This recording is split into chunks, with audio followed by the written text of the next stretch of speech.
Makassar, bagaimana pembinaan akhlak atau karakter terutama di masa kaitannya di masa pandemi ini bagi anak-anak kita atau kaum milenial. Saya kira begitu. Terima kasih. Mari kita mendengarkan hikmah Isra Mi'raj yang nanti insya Allah disampaikan. Demikian saya ucapkan terima kasih. Assalamualaikum warahmatullahi wabarakatuh.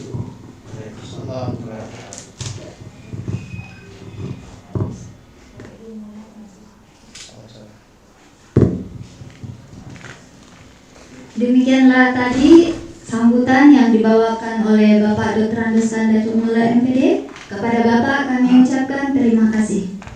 Hadirin hadirat yang dirahmati oleh Allah Subhanahu wa taala, selanjutnya kita lanjutkan acara, yaitu acara Hikmah Isra Mi'raj.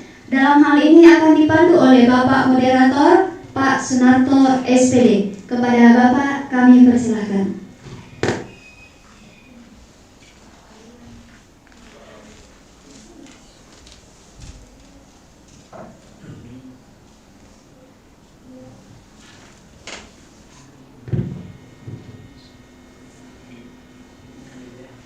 Assalamualaikum warahmatullahi wabarakatuh. Innal hamdalillah wa inna syukran lillah wa inna tsana'a kullaha lillah. Shalatu wassalamu ala Rasulillah wa ala alihi wa sahbihi wa mawala, amma ba'd. Senantiasa kita bersyukur atas segala nikmat Allah, dan kepada Rasulullah kita senantiasa bersalawat. Allahumma shalli ala Muhammad wa ali Muhammad. Yang terhormat Bapak Kepala SMP Unismu Makassar, Profesor Dr. Haji Irwan Akib MPD. Yang kami hormati Wakil Kepala Sekolah beserta dengan jajarannya. Yang kami hormati Bapak Ibu Guru dan staf SMP Unismu Makassar. Yang kami hormati narasumber Kiai Haji Lukman Abdul Samad LC. Yang kami hormati orang tua atau wali yang nandang peserta didik SMP Unismu Makassar kelas 7, 8, 9 reguler dan tahfiz. Yang kami hormati peserta didik SMP Unismu Makassar kelas 7, 8, 9 reguler dan tahfiz. Baik, sebelum kita memulai kegiatan kita pada hari ini, selaku moderator ada beberapa hal yang perlu untuk kami sampaikan. Yang pertama, kegiatan kita bisa diakses melalui link YouTube maupun live Facebook serta Zoom meeting. Yang kedua, ketika Hikmah Isra Mi'raj telah disampaikan, bagi Bapak Ibu atau Anda sekalian yang ingin bertanya bisa mengajukan pertanyaan melalui kolom komentar di YouTube, kolom komentar di live Facebook, dan juga kolom chat di Zoom meeting.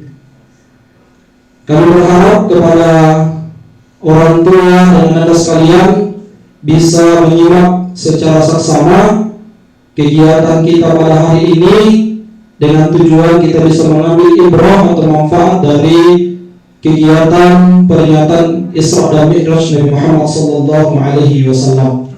Untuk lebih mengefisienkan waktu dan tempat, kami silakan kepada Bapak Al-Ustaz Kiai Haji Lukman Abdul Samad LC. Waktu dan tempat kami silakan.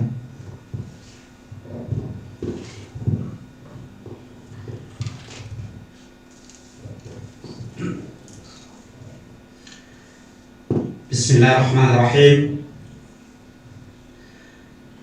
Assalamualaikum warahmatullahi wabarakatuh.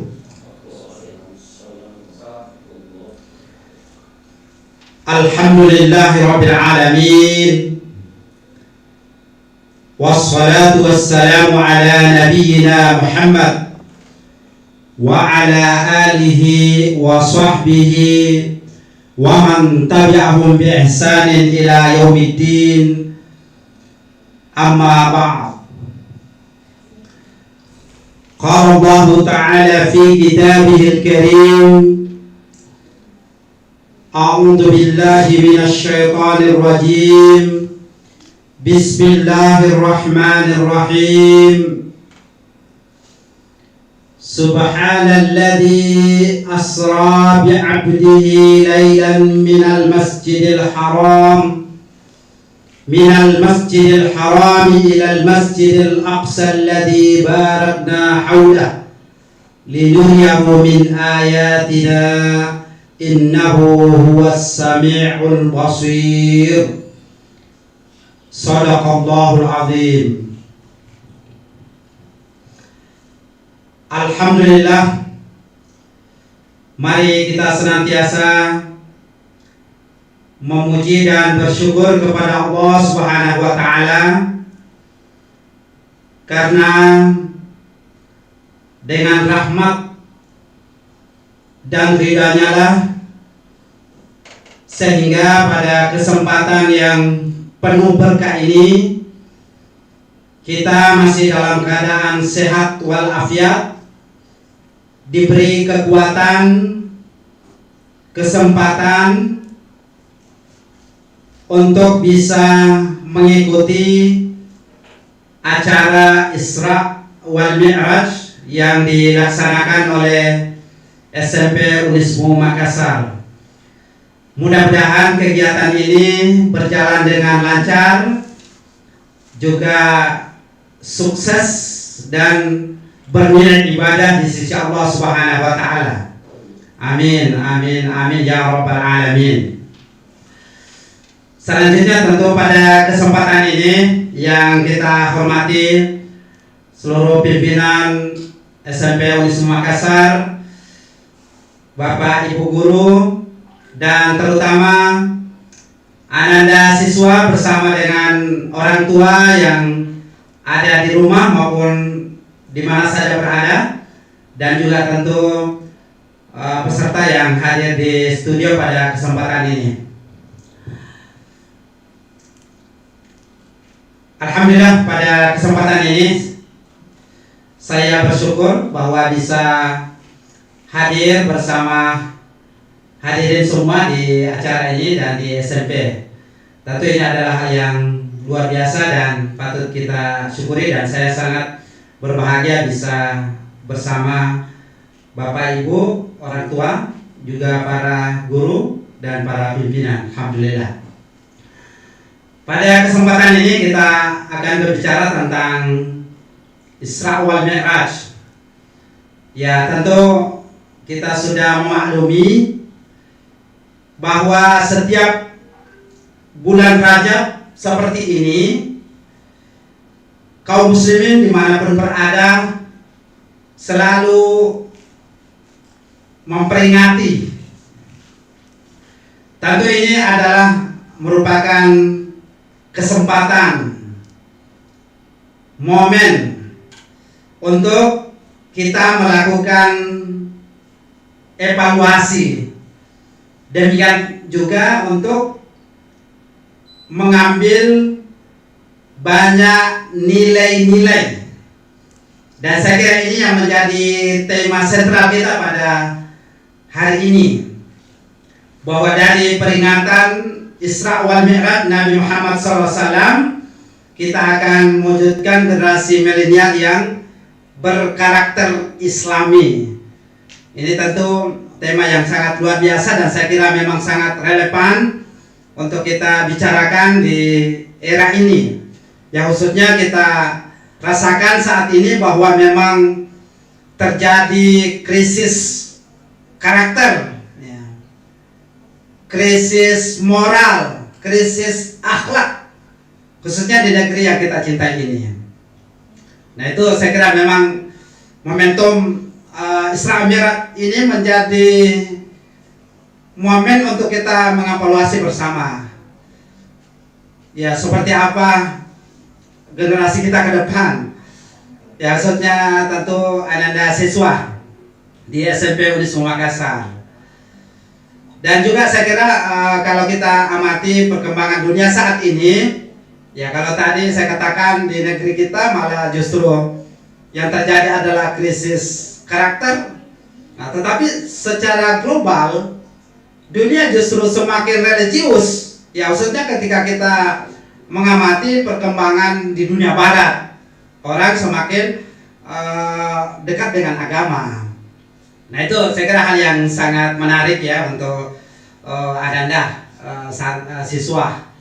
Ya, bagaimana kita menyikapi perkembangan dunia saat ini. Ya, khususnya yang terkait dengan karakter. Nah, pada kesempatan ini Ananda, saya ingin mengawali dari pengertian Isra wal Mi'raj itu, ya, supaya nanti ketika kita sudah berbicara tentang nilai-nilai karakter yang dapat kita raih ya dalam Isra wal Mi'raj itu lebih utuh insya Allah. Tentu Ananda sudah hafal ayat tadi ya di surah Al-Isra ayat pertama itu. Tapi perlu saya sampaikan bahwa Ananda sekalian, terkait dengan Isra wal Mi'raj itu bukan hanya ayat pertama di surah Al-Isra ya, tapi juga ada beberapa ayat di surah Al-Isra juga, di ayat 12 sampai 18 itu juga berbicara tentang Al-Isra wal Mi'raj. Juga di surah An-Najm, surah At-Takwir dan surah-surah yang lain itu juga berbicara tentang Isra wal Mi'raj itu. Jadi keliru kalau kita mengatakan bahwa hanya satu ayat saja yang menjelaskan tentang peristiwa Al-Isra Mi'raj itu di dalam Al-Quran. Banyak ayat yang menjelaskan hal itu. Ya, tetapi tentu ya yang paling masyhur itu memang ayat pertama pada surah Al-Isra tadi itu. Ya, jadi Ananda silakan hafal ayatnya itu ya, supaya lebih yakin lagi bahwa Al-Isra wal Mi'raj itu betul-betul terjadi, bukan sesuatu yang dibuat-buat. Itu. Nah, oleh karena itu yang pertama yang harus kita pahami bahwa kata Al-Isra wal Mi'raj itu terdiri dari dua kata ya. Yang pertama kata Isra. Ya, maka di ayat itu dikatakan Subhanalladzi asra bi'abdi. Nah, itu. Jadi kata Isra itu bahasa Arab. Nah, arti Isra itu artinya memperjalankan. Ya. Artinya perjalanan. Isra. Jadi kalau kita amati ayatnya memang itu luar biasa, bahwa Rasulullah SAW itu memang diperjalankan. Ya. Jadi objeknya di sini Rasulullah dan pelakunya itu adalah Allah. Maka diawali dengan kata Subhana yang menunjukkan kebesaran dan keagungan Allah Subhanahu wa taala yang maha tidak terbatas, yang bisa melakukan sesuatu yang mungkin seorang hamba tidak menjangkau secara rasio. Nah, itu sehingga Allah memulai dengan kata Subhanahu. Ya. Begitu luar biasanya ini peristiwa Isra. Ya, jadi kata Isra itu artinya memperjalankan atau perjalanan. Perjalanan Nabi Muhammad SAW ya minal Masjidil Haram ilal Masjidil Aqsa. Ya, dari Masjid Haram, ya tentu Anda tahu ya di mana Masjid Haram itu? Ya, di Makkah ya. Ya, kalau ada nama Masjid Haram di tempat lain bukan itu. Tapi yang dimaksud itu adalah yang ada di Makkah ya. Minal Masjidil Haram. Jadi itu Isra itu. Jadi perjalanan Nabi Muhammad SAW minal Masjidil Haram, dari Masjid Haram di Makkah ilal Masjidil Aqsa, ke Masjid Aqsa. Ya, letak Masjid Aqsa itu ada di Palestina ya. Ada di Al-Quds. Jadi kata Al-Quds malah sudah hilang sekarang ya. Padahal sebenarnya nama asli Yerusalem itu sekarang yang dikenal Yerusalem itu adalah Al-Quds. Ya, justru terkenal dengan Al-Quds. Tapi sekarang sudah hilang. Yang dikenal adalah Yerusalem. Bahkan di sekitar Masjid Aqsa itu namanya Baitul Maqdis, ya, Baitul Maqdis. Ini juga istilah yang sudah hilang dari kaum muslimin karena jarang dipopulerkan. Ya, padahal Al-Quds, Baitul Maqdis itulah nama aslinya sebenarnya. Nah, kemudian sekarang menjadi Yerusalem. Nah, seperti itu Ananda ya, arti dari Isra tadi itu, bahwa Isra itu adalah perjalanan Rasulullah SAW dari Masjidil Haram di Mekah ila Masjidil Aqsa, di Masjid Aqsa di Yerusalem atau di Palestina. Ya, jadi Isra itu sebenarnya adalah perjalanan horizontal, ya, perjalanan horizontal Rasulullah SAW. Nah, kemudian yang kedua adalah Mi'raj. Mi'raj itu artinya kenaikan, ya, kenaikan Rasulullah SAW menembus lapisan langit yang tertinggi. Ya, itu namanya Mi'raj. Ya, sehingga Mi'raj itu adalah perjalanan vertikal. Ya, kalau Isra tadi horizontal di bumi. Kemudian Mi'rajnya itu naik ke atas, berarti itu vertikal. Di mana Rasulullah SAW diperjalankan oleh Allah Subhanahu wa taala untuk menembus langit tertinggi yang tentu tidak mampu dijangkau oleh semua makhluk Allah Subhanahu wa taala, kecuali yang dikehendaki oleh Allah. Nah, ini Anda sekalian, tentu dari makna ini, dari kata Isra Mi'raj itu memang sudah tergambar ya bagi kita semua bahwa ini memang adalah peristiwa yang sangat spektakuler. Ya, peristiwa yang sangat istimewa bagi Rasulullah SAW. Dan ini juga saya kira menjadi bukti bahwa Rasulullah SAW itu adalah Nabi istimewa, Nabi penutup, ya, karena tidak ada Nabi dan Rasul yang lain yang mengalami peristiwa Isra dan Mi'raj itu. Hanya Rasulullah SAW saja yang diberi keistimewaan oleh Allah Subhanahu wa taala. Karena Rasulullah itu adalah membawa risalah terakhir bagi manusia. Itu. Jadi dari ini saya kira yang penting Anda untuk pahami pertama ya tentang apa sih itu Isra dan apa sih itu Mi'raj. Nah, itu tadi seperti yang saya sampaikan. Ya, mohon dicatat ya Anda tentang itu. Kemudian selanjutnya yang perlu juga dipahami ya sebelum kita bicara tentang karakter, bahwa dalam peristiwa Al-Isra wal Mi'raj ini ada beberapa momen atau peristiwa yang perlu kita renungi. Kenapa demikian? Karena kan sering kita mendengarkan bahwa Isra dan Mi'raj itu kan tidak rasional, tidak masuk akal ya, nanda kata mereka gitu. Ya. Atau ada juga yang mengatakan bahwa peristiwa Isra dan Mi'raj itu hanya dalam mimpi. Ya, sehingga kejadian-kejadian yang disampaikan dalam riwayat yang valid ya, yang diriwayatkan oleh Al-Imam Al-Bukhari. Kalau Imam Al-Bukhari kan kita sudah sepakat ya bahwa itu sudah tidak diragukan. Ya, bahwa dalam peristiwa Al-Isra wal Mi'raj itu ada beberapa peristiwa yang menunjukkan bahwa Rasulullah SAW melakukan Isra dan Mi'raj itu dengan jasad dan rohnya. Ya, bukan dalam mimpi atau kita mengatakan tidak masuk akal begitu. Ya. Yang pertama dalam ayat itu kan disebutkan bahwa Rasulullah itu minal Masjidil Haram ilal Masjidil Aqsa. Itu kan jelas bahwa ada Masjid Haram yang ada di Mekah. Ya. Itu kan ya secara akal menunjukkan bahwa ya Masjid Haram ada, ya, bukan sesuatu yang tidak ada ya, bukan sesuatu yang fiktif, tapi memang ada Masjid Haram itu, dan perjalanan itu dimulai dari Masjid Haram dan ternyata memang ada Masjid Haram itu, ya.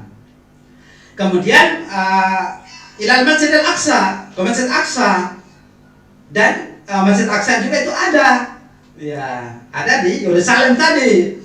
Nanti kita juga lihat bahwa kata Aqsa itu kan dalam bahasa Arab itu memang juga ada makna lain ya.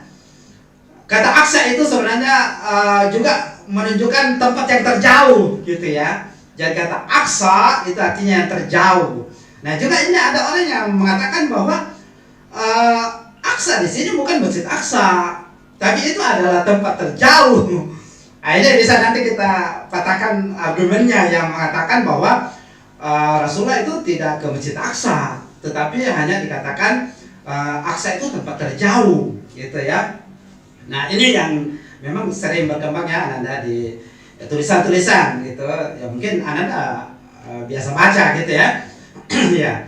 Nah kalau kita mengatakan Aqsa di sini adalah tempat terjauh, maka peristiwa-peristiwa yang nanti kita sampaikan itu tidak mungkin terjadi. Yang pertama, bahwa Rasulullah SAW di dalam riwayat dikatakan menjadi imam, ya, mengimami para nabi dan rasul, ya, dan itu terjadi di Masjid Aqsa. Itu dalam riwayat.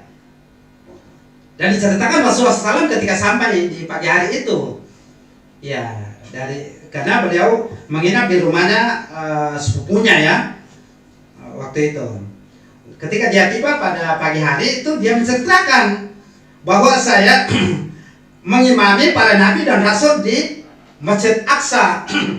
Ya, jadi itu Rasulullah lakukan, menjadi imam, dan makmumnya itu adalah para nabi dan rasul.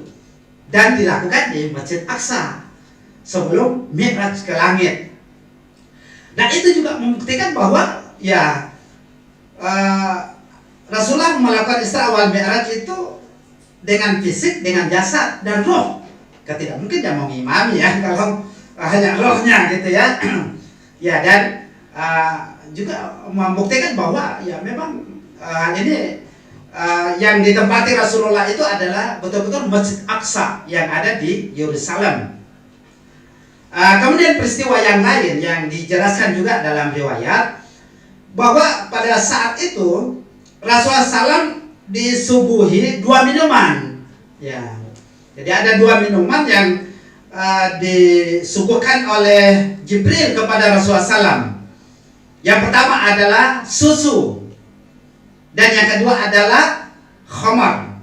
Itu. Jadi ada dua gelas ya yang dihidangkan ya kepada Rasulullah SAW dan disuruh milih. Ya. Dan ternyata Rasulullah SAW memilih susu. Ya. Jadi yang dipilih adalah susu. Nah ini Ananda membuktikan bahwa Islam itu adalah agama fitrah. Agama fitrah sesuai dengan fitrah manusia. Makanya itu kita merasakan itu bahwa syariat Islam adalah sesuai dengan fitrah manusia. Karena pada saat itu Rasulullah memilih susu, bukan memilih khamar. Ya, ini juga kan lagi heboh-heboh tentang miras saat ini ya. Padahal sebenarnya yang harus kita pilih adalah susu, ya. Jangan pilih khamar. Karena Rasulullah sudah memilih susu.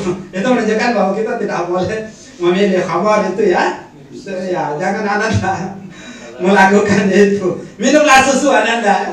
Jangan minum itu miras. Ya, apalagi narkoba, alhamdulillah. Ya itu. Ya, ini pelajaran yang luar biasa ya dalam peristiwa Isra wal Mi'raj dan sangat relevan dengan suasana saat ini. Maksudnya apa yang Ananda hadapi gitu ya. Bahwa ternyata Rasulullah mengajarkan kepada kita untuk kita memilih minuman yang sehat, yang baik, yang menyehatkan ya, bukan yang merusak. Nah, itu karena Rasulullah memilih susu. Ya. Dan juga ada bukti otentik sekali ya yang bisa menjadi bukti bahwa Rasulullah SAW itu betul-betul memang berada di Masjid Aqsa, bukan dalam mimpi. Selain menjadi imam tadi ya, mengimami para nabi dan rasul, itu dengan kekuasaan Allah Subhanahu Wa Taala. Di Masjid Aqsa juga ada sebuah batu, ya, ada sebuah batu dan itu sangat terkenal. Yang mana batu itu melayang-layang ya. Jadi dia tidak berada di darat juga, tapi dia berada di udara, melayang-layang sebenarnya itu batu. Itu bisa dilihat ya kalau Anda nanti ke Palestina bisa lihat itu batu. Jadi ada batu ya yang sangat terkenal. Ya, kalau salah bahasa Inggrisnya itu stone. Ya. Tapi pada zaman Umar bin Khattab, batu ini ditembok di bawahnya supaya tidak melayang-layang lagi. Karena ya kalau mungkin orang yang imannya lemah melihat batu melayang-layang ya bisa dianggap sesuatu yang keramat ya, sesuatu yang punya kekuatan sehingga bisa disembah atau dikultuskan. Ya sehingga pada zaman Umar itu dibangun atau ditembok di bawahnya sehingga dia sekarang dapat ditembok. Tapi itu karena Umar yang membangun, Khalifah Umar. Nah itu dalam riwayat dikatakan bahwa batu inilah yang ditempati Rasulullah saat ingin Mi'raj. Ya, jadi dia berada di atas batu itu. Kemudian batu ini ingin ikut bersama Rasulullah, tapi Jibril melarang. Jibril melarang batu ini ikut, tidak boleh ada yang ikut ke atas. Ini hanya khusus Rasulullah SAW yang boleh naik ke atas Sidratul Muntaha itu. Batu tidak boleh. Ya sehingga batunya ya tinggal dan dia tetap melayang-layang gitu. Nah, dan sekarang kan dibangun di bawahnya sehingga tidak kelihatan melayang-layang lagi. Nah itu juga bukti yang sangat otentik bahwa Rasulullah SAW memang berada di Masjid Aqsa, bukan dalam arti tadi tempat terjauh gitu ya. Tapi betul-betul memang Rasulullah SAW berada di Masjid Aqsa di Palestina itu, di Yerusalem. Nah ini anda sekalian membuktikan bahwa peristiwa Al-Isra wal Mi'raj yang sangat spektakuler itu, yang sangat istimewa itu adalah merupakan peristiwa yang nyata ya, dan dilakukan oleh Rasulullah SAW dalam bentuk fisik, jasad, dan roh ya itu. Dan ini tentu karena dalam ayat dikatakan linuriyahu min ayatina kan, itu karena memang Allah ingin memperlihatkan kebesaran dan keagungannya. Jadi itu memang sebenarnya wilayah akal kita tidak mampu menjangkau itu. Nah ini yang kadang kita tidak pahami. Ya soal bahwa segala sesuatunya bisa dirasionalkan, bisa diakali. Tidak. Ya ada hal yang tidak bisa diakali, tetapi sebenarnya rasional. Hanya akal kita yang tidak mampu. Itu yang terkait dengan peristiwa ya Nanda, tentang Isra wal Mi'raj ini yang untuk mendukung ya keyakinan kita bahwa peristiwa Al-Isra dan Mi'raj itu adalah nyata ya, dan itu adalah karena kekuasaan dan kebesaran Allah Subhanahu wa taala. Maka dimulai dengan subhanalladzi asra bi 'abdihi itu. Kemudian selanjutnya kenapa terjadi Al-Isra wal Mi'raj itu ya? Kita tahu bahwa di awal-awal perjuangan Rasulullah SAW, di awal-awal dakwah Rasulullah SAW itu kan mendapatkan tantangan yang luar biasa, ya, rintangannya luar biasa, ya bahkan sampai bukan hanya penyiksaan ya, sampai ancaman pembunuhan itu sudah dialami oleh Rasulullah SAW di awal-awal dakwahnya beliau itu, ya sehingga memang luar biasa kesulitan yang dihadapi oleh Rasulullah SAW pada saat itu. Kan Al-Isra wal Mi'raj itu terjadi pada tahun ke-10 kenabian. Jadi tahun ke-10 kenabian, sekitar 18 bulan sebelum hijrah ke Madinah itu. Ya, jadi terjadi pada tahun ke-10 kenabian, ya bukan hijrah ya, belum hijrah. Kenabian namanya. Dimana pada saat itu memang tantangan yang dihadapi Rasulullah SAW itu luar biasa di Mekah. Iya. Kemudian pada saat itu juga Rasulullah kehilangan orang yang dicintai, yang senantiasa mendukung beliau, ya, melindungi beliau. Yang pertama adalah pamannya Abu Thalib. Ya, itu pada saat itu dipanggil oleh Allah Subhanahu Wa Taala. Ya, walaupun juga beliau tidak sempat masuk Islam ya, Abu Thalib itu, tetapi termasuk orang yang sangat berjasa, yang membela dan melindungi Rasulullah SAW. Ya sehingga ketika beliau meninggal, itu Rasulullah sangat kehilangan ya yang selama ini melindungi beliau, pamannya itu ya, sehingga betul-betul Rasulullah SAW dalam keadaan sedih gitu ya. Nah, kemudian yang kedua adalah istri tercinta beliau, Khadijah radhiyallahu anha, juga meninggal pada saat itu. Nah, itulah sehingga dalam kondisi Rasulullah yang sedih ya, juga mendapat tantangan yang sangat berat dari kaumnya di Mekah pada saat itu ya, Allah ingin menghibur nabinya kan ya, ingin memberikan ya apa ya, mungkin suasana fresh ya, kepada Nabi dan Rasulnya setelah mengalami kesulitan dalam berdakwah dan juga kehilangan orang-orang yang dicintai.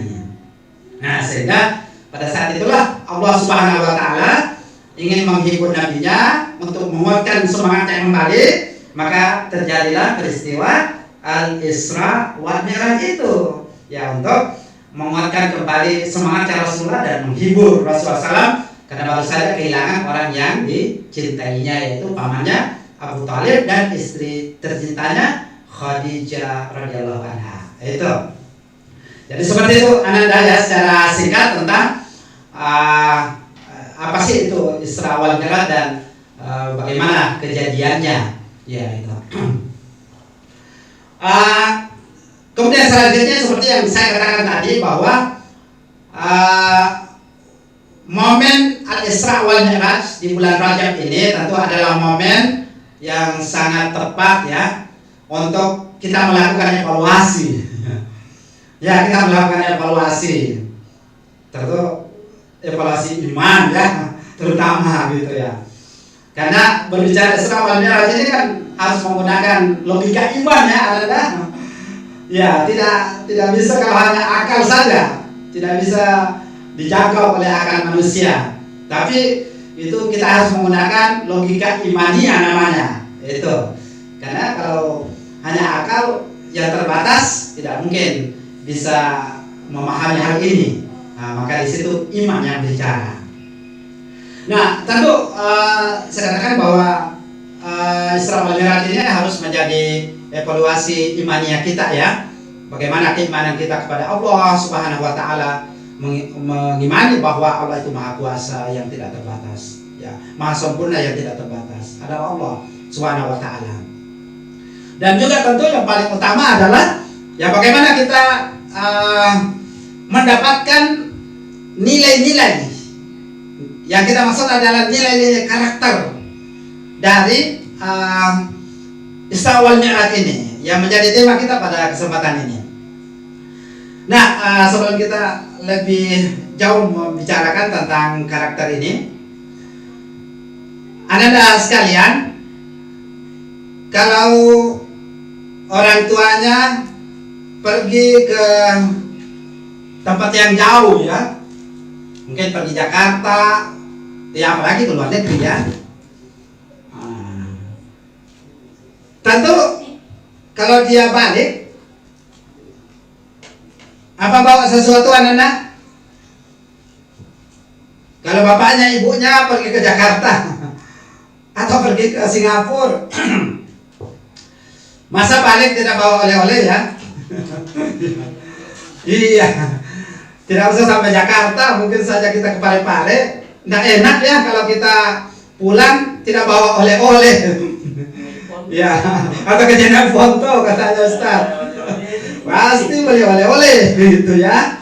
Apalagi ini keluar dunia ya, sampai ke langit yang ketujuh. Begitu jauhnya ya perjalanan Rasulullah SAW. Masa kembali tidak bawa oleh-oleh? Kan? Ya, artinya logikanya seperti itu adalah ya. Jadi orang yang pergi ke tempat yang jauh biasanya kan pulangnya bawa oleh-oleh, karena pasti keluarga sudah nunggu ya, apalagi anaknya di rumah ya sudah nunggu oleh-olehnya. Nah, ketika Rasulullah SAW juga melakukan perjalanan yang jauh ya dalam Mi'rajnya ke Sidratul Muntaha, ya tentu Rasulullah pulang bawa oleh-oleh. Ya, ya. Bayangkan ya kalau sampai ke langit 7 baru pulang tidak bawa oleh-oleh, pasti kita kecewa kan? Ya. Nah itulah alhamdulillah bahwa Rasulullah SAW ketika diperjalankan oleh Allah Subhanahu Wa Taala ke langit yang paling tinggi, ke tempat yang paling tinggi itu, ya bawa oleh-oleh pulang. Sudah bisa ditangkap mungkin ada ya, kira-kira oleh-olehnya apa itu? Ya, ya, oleh-olehnya adalah sholat. Ya, itulah oleh-olehnya Rasulullah SAW dari perjalanan jauhnya itu. Beliau membawa pulang oleh-oleh yang namanya sholat. Ya, ini sholat luar biasa yang nanti akan membentuk karakter kita, insya Allah. Ya, membentuk karakter Ananda. Ya, sedikit kita bicara tentang sholat ini ya, untuk memberi pemahaman kepada Ananda supaya betul-betul bisa menjaga sholatnya ini. Ya, bahwa sholat ini kan diterima di tempat yang tertinggi ya, di Sidratul Muntaha, bukan di dunia seperti perintah-perintah yang lain. Ya, begitu istimewanya ini sholat. Ya. Dan ini yang menjadi oleh-olehnya Rasulullah. Dalam riwayat dikatakan bahwa pertama kali salat diterima atau diperintahkan Allah kepada Rasulullah SAW itu jumlahnya 50 kali ya dalam hadis itu. Tuh bayangkan Ananda sekalian, kalau 50 kali kita salat dalam sehari semalam, kira-kira mampukah Ananda? Ya, bayangkan 50 kali itu, 50 kali salat dalam sehari semalam. Perintah pertama diterima Rasulullah SAW. Maka ketika beliau turun, kemudian ketemu dengan Nabi Musa ya dalam riwayat itu. Nabi Musa bertanya, wahai Rasulullah, perintah apa yang Anda terima dari Allah Subhanahu Wa Taala? Maka Rasulullah mengatakan, wahai Musa, aku menerima perintah salat untuk umatku sejumlah 50 kali. Maka Musa memberi saran ya, bahwa wahai Muhammad, umatmu tidak akan mungkin mampu ya, melaksanakan 50 kali salat sehari semalam itu. Karena beliau sudah punya pengalaman, kalau Rasulullah kan belum. Ya, Musa senior ya. Beliau sudah punya pengalaman dengan Bani Israel bahwa dalam melaksanakan perintah itu sangat susah gitu ya. Apalagi 50 kali nih. Ya. Sehingga Musa menyarankan supaya Rasulullah SAW balik untuk meminta keringanan. Ya, singkat cerita Nanda, sampai tinggal 5 kali. Itu bayangkan dari 50 menjadi 5. Ya, tetapi yakinlah Anda sekalian, dalam hadis dikatakan bahwa walaupun 5, tetapi itu dilipat 10 kali. Ya, jadi tetap lipatannya 10 kali. 1 kali kita salat sama dengan 10, kan gitu ya.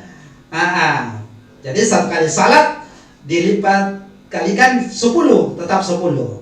Nah, sekarang 5 berarti tetap 50. Nah, itu luar biasa ya, kemurahan Allah Subhanahu Wa Taala kepada kita semua. Bahwa walaupun 5 kali kita salat dalam sehari semalam, tetap nilainya sama dengan 50 itu. Ya, jadi tidak perlu khawatir. Allah yang memberikan keistimewaan kepada kita itu. Nah, tentu ini adalah hal yang perlu direnungi Ananda sekalian, ya khususnya dalam peristiwa Isra wal Mi'raj ini. Ya, bagaimana kita menjaga salat ini Ananda? Ya, bagaimana kita melakukan salat ini dengan khusyuk, dengan sempurna? Karena ini luar biasa. Bayangkan Rasulullah langsung dipanggil oleh Allah Subhanahu Wa Taala menghadap ke singgasananya ya, langsung dipanggil ke istana gitu, untuk menerima perintah salat. Ya beda kalau yang lain ya ditugaskan Jibril membawa perintah itu. Jadi ini istimewa sekali, maka perlu kita jaga sholat ini Ananda khususnya. Ya tentu masalah sholat ini banyak sekali dalil-dalilnya ya, bahwa sholat itu adalah kunci surga. Ya sholat itulah yang pertama dihisab di hari akhirat. Kalau sholatnya baik, maka seluruh amalannya juga baik. Ya kemudian ya sholat itu penghapus dosa dan seterusnya. Ya saya kira itu Ananda sudah mempelajari itu ya, tentang keutamaan sholat ya, sehingga tentu yang kita harapkan Ananda ya, mari jaga sholatnya, tegakkan sholatnya, sholat tepat waktu insya Allah ya, karena ini adalah ibadah yang sangat istimewa insya Allah. Nah kemudian selanjutnya tentu karena kita akan bicara tentang karakter ya, maka karena dikaitkan dengan Isra wal Mi'raj ya, tentu karakter yang kita inginkan adalah karakter yang ditanamkan oleh salat tentu ya. Ya karena kita batasi pada Isra wal Mi'raj. Maka Ananda sekalian, ada beberapa nilai karakter yang luar biasa yang ditanamkan oleh salat, yang merupakan oleh-oleh Rasulullah SAW dari Mi'rajnya itu ya.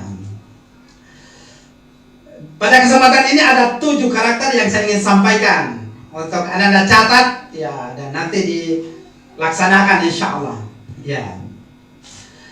Karakter dan nilai yang pertama itu dari salat adalah bahwa salat mendidik untuk mensucikan diri dan jiwa ya gitu. Itu apa namanya, manfaat yang luar biasa dari salat untuk menanamkan karakter ya. Bahwa dengan salat itu kita mensucikan diri kita dan jiwa kita atau hati kita. Nah, itu ya tentu dari sifat-sifat buruk itu. Makanya dalam ayat dikatakan inna salata tanha anil fahsya'i wal munkar. Itu. Ini luar biasa. Kalau saat ini kita selalu bicara karakter, nilai, tapi kemudian caranya salah atau kita bingung dari mana kita memperoleh karakter itu. Nah, ternyata Ananda sekalian, karakter itu bisa kita dapatkan dari ibadah salat yang kita lakukan 5 kali sehari semalam, yang merupakan oleh-oleh Isra wal Mi'raj itu. Iya. Nah, yang pertama itu adalah bahwa ya dengan salat kita akan mensucikan jiwa dan diri kita. Itu. Dari perilaku dan sifat buruk itu. Ya. Nah, ini saya kira solusi dalam Islam. Kalau kita ingin membentuk generasi yang berkarakter, ya salatnya yang harus kita perbaiki. Ya, apalagi di SMP ini saya kira harus seperti itu. Bagaimana salat ini dilakukan tepat waktu, ya, disiplin, dilakukan secara berjamaah. Oh, itu luar biasa, akan melahirkan generasi yang berkarakter insya Allah. Kalau kita hanya ceramah, ya, diskusi, seminar, ya, itu boleh bisa dijamin. Tapi insya Allah kalau salat ini dibiasakan, ya, disiplinkan bagi siswa, insya Allah dia akan tumbuh menjadi generasi yang berkarakter. Karena ya tadi salat itu fungsinya mensucikan diri, mensucikan jiwa kita dari sifat-sifat buruk. Ya. Nah, tentu mungkin kalau anak-anak ya, Ananda, sifat buruk yang mungkin ini perlu diwanti-wanti ya. Saya ingin disampaikan pada kesempatan ini supaya Ananda bisa menjauhkan diri, menghindari ini. dan itu bisa dari salat nanti kita lihat ya, adalah bohong. Ya, ya mudah-mudahan Anda tidak ada yang tukang bohong ya. Ya, orang jujur semua, insya Allah. Ya, sifat bohong. Ini kan sifat buruk, toh? Kan dalam hadis itu dikatakan, dalam ayat dikatakan tanha anil fahsya wal munkar kan gitu. Jadi salah satu perilaku sifat yang mungkin bagi anak-anak itu ya suka bohong gitu ya di kelas. Ya, kenapa terlambat? Macam-macam alasannya ya. Bantu ibu atau apa ya? Atau ngaku sakit, padahal semuanya tidak sakit. Ya, nah, itu kan itu namanya bohong, nah ya, tidak jujur. Ya, itu pasyak itu sifat buruk yang tentu dengan salat akan tercegah gitu ya. Anda tidak bisa rasakan, ya, yang pernah bohong tentu ya, yang tidak pernah bohong tentu tidak merasakan, ya, bahwa orang yang bohong pasti gelisah, ya, Anda gelisah itu, takut, ya, dan selalu berusaha untuk menutupi kebohongannya, sehingga macam-macam dia lakukan. Ya, itu bahayanya yang bohongnya Anda. Jadi ya mungkin satu kali bohong, tapi karena ingin menutupi kebohongannya, bohong lagi. Ya begitu seterusnya. Ya, itu sehingga ya al-kadhib ya kalau dalam bahasa agama, iyyakum wal kadhib. Memang agama kita melarang yang namanya kebohongan ya, itu tidak boleh bohong Anda. Ya, jadi karena itu sangat berbahaya ya. Bukan saja orang lain, tetapi diri kita. Ya, bayangkan Anda ya kalau bohong kemudian merasa tidak tenang, merasa ketakutan, cemas, ya itu karena bohong, karena takut ketahuan. Karena yang namanya kebohongan Anda pasti suatu saat ketahuan. Nah, itulah yang dia selalu bayangkan. Kalau nanti Pak Guru, Ibu Guru tahu kalau saya bohong, kira-kira apa hukumannya? Ya gitu. Nah, itulah yang menghantui Anda sehingga ketakutan terus ketakutan. Nah, itu jadi bahaya sekali kalau kita melakukan yang namanya kebohongan ya, itu. Jadi silakan Anda memiliki karakter jujur, gitu. Dan yang paling mahal saat ini adalah jujur. Ya, as-sidq dalam bahasa agama. Ya. Dan itu yang kita harapkan dari ibadah salat itu ya Anda, bahwa dengan salat yang baik kita akan terhindar dari sifat-sifat buruk tadi, yaitu bohong dan yang lain-lain. Juga mungkin yang kedua kadang sifat diskriminasi ya, itu juga sering ya, dimana kita membeda-bedakan ya, kita lebih memilih orang karena mungkin dia banyak uangnya ya, atau dia tinggi pangkatnya. Padahal itu kalau dalam salat kan tidak ya, nanti juga ada karakter yang itu kebersamaan ya. Kalau dalam salat itu tidak ada perbedaan. Siapa yang duluan tiba ya dia di sop pertama, walaupun dia siswa. Pak Guru terlambat ya di sop terakhir. Gitu kan adil ya. Itu adil. Ya. Itu jadi Anda harus membiasakan itu, bahwa tidak boleh kita melakukan namanya diskriminasi ya. Kita harus adil. Jangan menghargai orang karena jabatannya saja ya, atau karena status sosialnya. Karena Allah tidak melihat itu. Yang dilihat Allah adalah imannya. Ya, inna akramakum indallahi atqakum kan gitu ya. Siapa yang paling tinggi kualitas takwanya, itulah yang paling mulia di sisi Allah Subhanahu wa taala. Nah, ini mungkin karakter pertama ya Anda yang diajarkan di sholat itu, bahwa dengan sholat kita akan mensucikan diri dan hati. Dan ini sangat penting sekali. Kalau kita ingin membentuk karakter, baru hati kita kotor, apalagi diri kita kotor ya, tidak mungkin lah Nanda ya.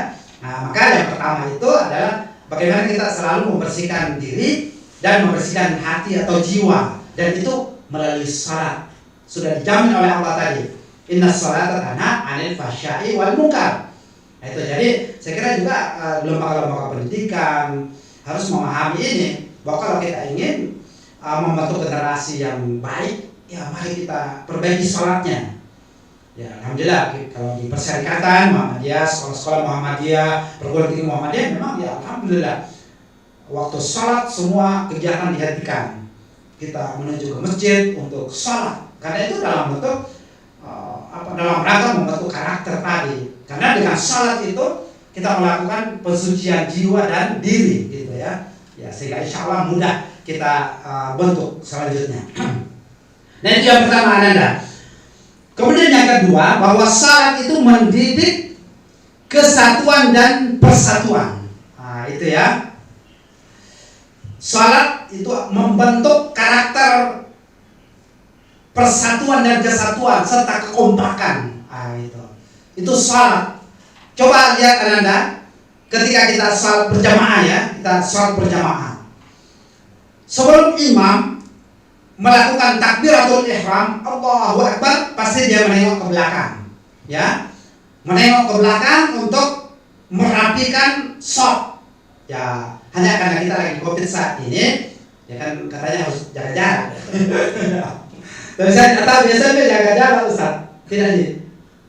Wah, tidak. Iya. Ini hanya darurat saja. Tapi kalau sudah COVID selesai, insya Allah kita selalu berdoa mudah-mudahan Allah segera mengangkat COVID ini sehingga kita bisa melakukan kegiatan secara normal, khususnya ibadah. Ya, jadi ada beberapa memang tempat yang mengatur jarak ya, termasuk dalam sholat. Tapi di sini alhamdulillah tidak. Ya, jadi coba Anda perhatikan pada saat kita salat berjamaah, imam sebelum takbiratul ihram harus menengok ke belakang, harus memperhatikan shaf, apa sudah lurus, apa sudah rapat. Ya, kayak itu imam mengatakan sawu sufufakum. Ya, dan imam tidak boleh melakukan takbiratul ihram kalau shaf belum rapat, belum lurus. Nah, itu ketentuannya dalam salat gitu ya. Nah, ini kan mengajarkan, menanamkan karakter Anda bahwa dalam Islam itu memang kita harus membangun yang namanya kebersamaan, kekompakan, persatuan. Itu dalam salat kita dapatkan. Jadi kalau kita ingin membangun kesatuan, kekompakan, coba lihat salat, perbaiki salat. Ya. Nah, ini mungkin juga perlu menjadi evaluasi kita, bagaimana pelaksanaan salat jamaah kita. Ya. Kalau masih ada yang belum paham ini ya, memang masih susah untuk kita bersatu ya. Dan saya kira hal yang menjadi problem besar umat ini adalah persatuan itu. Kita belum bisa bersatu ya. Ya. Masih kita bercerai-berai. Nah, ini karakter ya yang perlu diperbaiki, diluruskan ini. Kenapa ya kita susah sekali bersatu? Ya, sama Ustaz ya, kita ya kan kita selalu ke daerah memantau perkembangan sekolah-sekolah pesantren. Tapi kan yang selalu kita alami adalah konflik-konflik. Ya, kenapa susah sekali kita menyatu? Iya, waduh. Nah, ini mungkin karena itu tadi karakter yang ada dalam salat itu belum kita pahami dengan baik. Bahwa ya sebelum imam memulai takbiratul ihram, bagaimana mau meriksa shaf dulu ya, bahwa shafnya harus lurus, harus rapat. Nah, itu kan memberi ya instruksi sebenarnya kepada kita supaya kita selalu kompak, selalu menjaga persatuan, jangan selalu cekcok, jangan selalu konflik, jangan selalu bercerai-berai. Wah, ini susah. Ya, jadi itu karakter Anda yang didapatkan dari salat ya. Coba renungkan Anda itu kalau mau salat.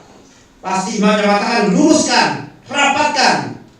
Bukan hanya dalam salat ya, tapi dalam segala aktivitas kita harus kita kompak. Ya, harus kita jaga persatuan. Karena kalau kita bersatu, maka kita kuat. Ya. Kalau bercerai-berai, ya kita runtuh kan. Itu ada ungkapan yang kita selalu hafal, tapi membuktikannya susah. Tapi insya Allah, kalau kita melaksanakan salat dan memahami salat ini dengan baik, karakter seperti ini bisa kita bentuk ya. Nah, itu sangat penting sekali. Itu karakter yang kedua ya, untuk mendidik kesatuan dan persatuan ya, itu salat. Kemudian yang selanjutnya masih persatuan ini, karena mungkin saya ingin sekali karena banyak yang saya hadapi yang masalah ini.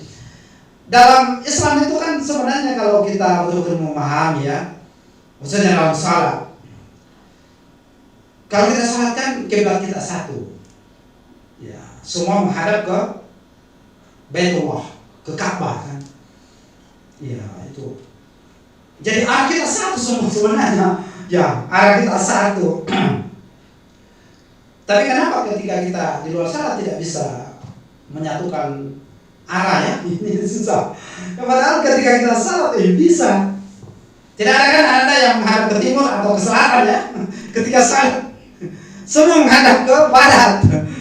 Itu satu arah semuanya kan? Itu semua menunjukkan bahwa kita harus satu, kita harus kompak ya. Jangan selalu bercerai-berai, jangan selalu membuat konflik. Nah, itu.